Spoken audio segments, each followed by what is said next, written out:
Hi, my name is Katie Pastor and I'm a 28-year-old marketing associate from Cleveland, Ohio. And if you couldn't already tell, I'm a huge comic fan, especially Ms. Marvel.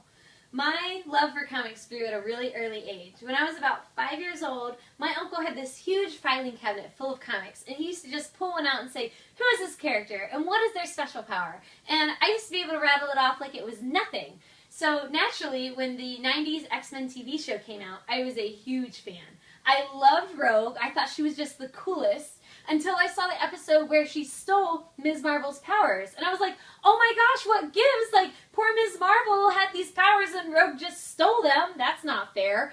So that inspired me to learn a little bit more about Ms. Marvel, and I realized that she had this amazing backstory, and she went into outer space and met the Kree aliens and was part of the Avengers, and now they're thinking about making a movie out of her, which would just be awesome. So a few years later, when I was older and began cosplaying, I thought, man, Ms. Marvel would be the best character to cosplay as. So I handmade this costume and wore it to the Lexington Comic-Con, where I got selected as one of the best costumes there. Then I received over 1,200 votes, putting me at the top of the list, making me best costume at the con, which was just awesome. So obviously I like to wear spandex, but that's not part of the dress code at work. And what I'd really like to have is a way to show my passion for Ms. Marvel and for comics in a professional environment.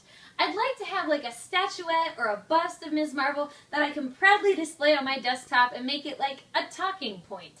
And I'd like to pay about $100 for this, and I've gone to cons looking for her, and she's kind of an obscure character, so she's hard to find. And I've looked online, and you never really know what you're getting online, so I haven't really gone down that avenue. What I'd really like to do is buy my Ms. Marvel bust from a place that is just as passionate about comics as what I am. And I think that's what the Secret Stash provides. These guys grew up with comics. It was part of their childhood, it's part of their life now, and that's my life too. I just think that going to the Secret Stash, buying my Ms. Marvel statuette, bringing it home and putting it on my desktop would just be the best time ever. So I really appreciate you watching this, and thank you for your consideration.